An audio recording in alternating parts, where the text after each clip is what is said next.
उत्तर प्रदेश के मुख्यमंत्री योगी आदित्यनाथ होंगे अगले प्रधानमंत्री। और ये आंकड़े जो मैं आपको आगे कुछ चंद मिनटों में आपके सामने आएगा, वो आंकड़े साफ तौर पर ये इस बात पे मोहर लगा रहे हैं। हालिया में एक सर्वे हमने दिखाया था जहां 84% लोग प्रधानमंत्री के रूप में मोदी के बाद योगी आदित्यनाथ को देखना चाहते थे। आप क्या उस सर्वे से सहमत है कि आप भी सहमत है कि अगले प्रधानमंत्री योगी आदित्यनाथ होंगे? तो कमेंट बॉक्स में अपनी राय प्रतिक्रिया जरूर लिखिएगा। बढ़ते हैं हम सीधे आंकड़ों की तरफ बिना आपका वक्त गवाएं। चूंकि हर कोई प्रेडिक्ट करता है कि राहुल गांधी प्रधानमंत्री बनेंगे, लेकिन राहुल गांधी के प्रधानमंत्री बनने की कितनी संभावना है यह भी अभी आपको आंकड़ों में दिखेगा। और ये आंकड़े कोई मतलब सड़क से उठाए हुए आंकड़े नहीं है, ये जेन्युइन और प्रैक्टिकल आंकड़े हैं। आपको पहली बार दिखेगा प्रैक्टिकल आंकड़े क्या होते हैं और एक आंकड़े निकाले जाते हैं कहीं जाकर के, एक आंकड़े होते हैं प्रैक्टिकल आंकड़े। आपके सामने वो प्रैक्टिकल आंकड़ा दिखने जा रहा है। चलिए सीधे हम आपको पहले, हालिया में आपको पता है असम और पश्चिम बंगाल के चुनाव हुए। असम पश्चिम बंगाल के चुनाव में योगी आदित्यनाथ की डिमांड यानी फायर ब्रांड नेता रहे। और ये फायर ब्रांड नेता जब चुनाव में जहां जहां गए वहां के आंकड़े जब निकलवा के आए तो पता चला जहां जहां गए योगी वहां पर भगवा फतह किया।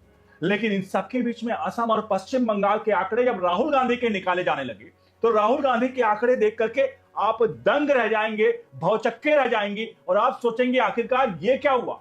और वहीं असम का आंकड़ा जो मैं आपके सामने रखूंगा कि आखिरकार हारने का प्रमुख कारण क्या था, वो आंकड़ा सीधे तौर पर आपको आज पता चलेगा कि असम में नहीं पश्चिम बंगाल में यही कारण था बीजेपी की जीत का। बहरहाल हम जीत हार पे नहीं जा रहे, सीधे चलते हैं हम आंकड़ों की तरफ। आपके सामने आ रहा है पहला आंकड़ा, ये है पश्चिम बंगाल के नतीजे। कुल बीजेपी जो 22 सीटों पर यहां पर, जी हां 22 सीटों पर यहां पर पश्चिम बंगाल में योगी आदित्यनाथ ने अपना कैंपेनिंग किया था। उस 22 में से बीजेपी को 19 सीटें हासिल हुई और 3 सीट यहां पर टीएमसी के खाते में, यानी 86.36% का स्ट्राइक रेट यहां पर है बीजेपी के, मतलब इनके पश्चिम बंगाल में योगी की रैलियों का। अब जरा बढ़ते हैं आगे, क्योंकि आपको दिखाए तो इसका फैक्चुअल भी ये देखिए आपके सामने। देखिए UP CM Yogi Adityanath poll blitz help BJP win 19 of 22 West Bengal seat where he campaigning, यानी कि यह साफ तौर पर है कि 22 में से 19 सीट यहां पर बीजेपी जीती जहां पश्चिम बंगाल में योगी आदित्यनाथ ने अपने चुनाव के प्रचार किए थे। अब थोड़ा आसाम के आंकड़े देख लेते हैं, उसके बाद राहुल गांधी की तरफ बढ़ते हैं।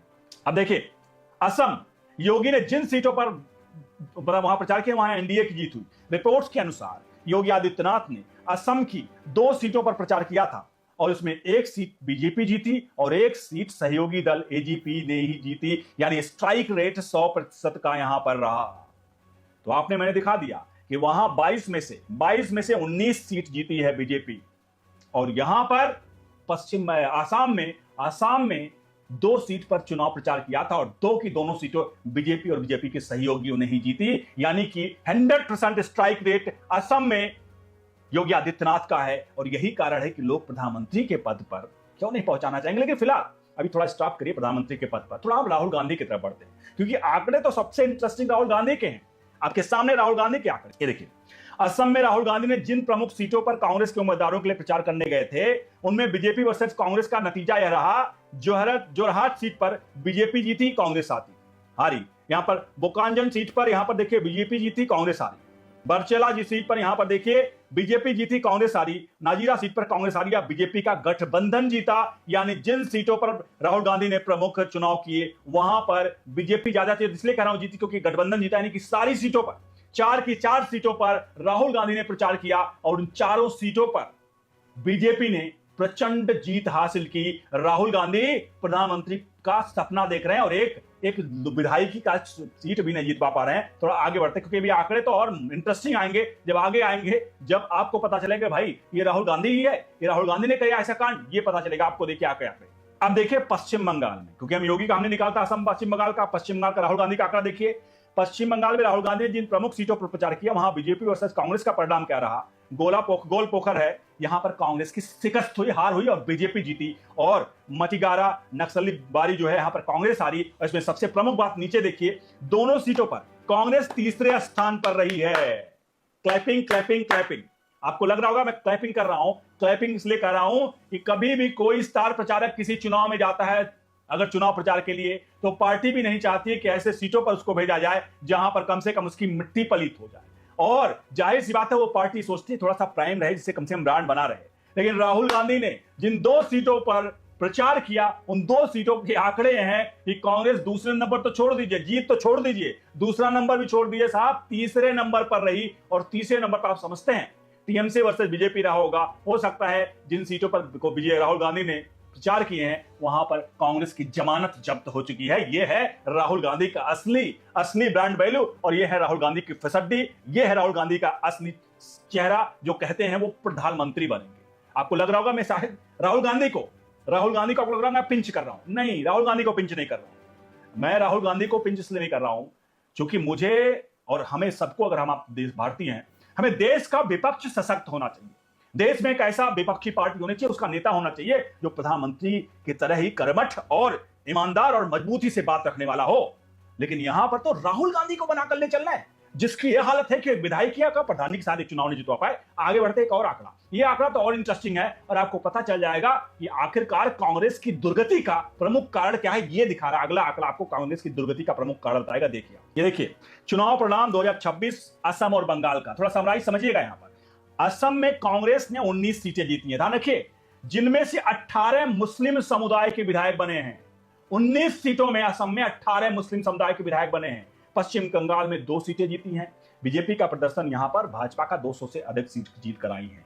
लेकिन यहां इंटरेस्टिंग बात यह है कि असम में जो 19 सीटें जीती है उसमें 18 मुसलमान हैं। अब समझिए, इसका मतलब यह है ये कांग्रेस वही है जिसने 1947 में पाकिस्तान और भारत का बंटवारा करके पाकिस्तान को मुस्लिम राष्ट्र घोषित करवा दिया और भारत में जिन्ना को तो उधर भेज दिया, लेकिन जिन्ना वाली सोच यहां रह गई और भारत में मुस्लिम पर्सनल लॉ बोर्ड, वक्फ बोर्ड, वर्शिप एक्ट वगैरह वगैरह कितने चीजें लेकर आई और सारे मुसलमानों को हक में। और अंततः इनके प्रधानमंत्री तक ये कहते हैं कि देश के प्राकृतिक संसाधनों पर सर्वप्रथम जो हक है वो देश के अल्पसंख्यकों का है, मुसलमानों का है। यही कारण है कि सारा हक जो है ना, 19 सीटों में तो 18 मुस्लिम जीत कर आए हैं। यानी सारा हक ये किसको देकर बैठे हुए हैं? सारा हक देकर बैठे हुए हैं भैया एक खास समुदाय को। तो जाहिर सी बात है, देश की पॉपुलेशन 100 करोड़ से ज्यादा हिंदू हैं और 100 करोड़ की हिंदू में आप पाकिस्तान वाली पॉलिटिक्स अगर घुसेड़ोगे तो आप सत्ता में आने को तो सोचिए मत। आप तो सत्ता से कब आपकी जमानत जब्त हर सीट पर होने वाली है वो आप असम में आप देख ही चुके हैं। पश्चिम बंगाल में भी आपने जहां गए आप देखा, आपने पश्चिम बंगाल में जहां आप तीसरे सीट पर रहे, यानी जमानत जब्त हुई आप 2 सीटों पर। अब आपको समझ सकते हैं कि आखिरकार कांग्रेस के आज के हालात क्या हैं। और योगी आदित्यनाथ यूं ही नहीं, 22 सीटों में 19 पर पश्चिम बंगाल में और असम में 100% स्ट्राइक रेट है। यह है योगी आदित्यनाथ। इसीलिए जो लोग कहते हैं कि अगला प्रधानमंत्री राहुल गांधी बनेंगे, तो क्षमा कीजिए, आप अपने आप से, अपने विचारों पर, अपनी सोच पर, अपनी आकांक्षाओं पर आप खुद अपने आप को चाकू घोंप रहे हो इस सब चीजों पर।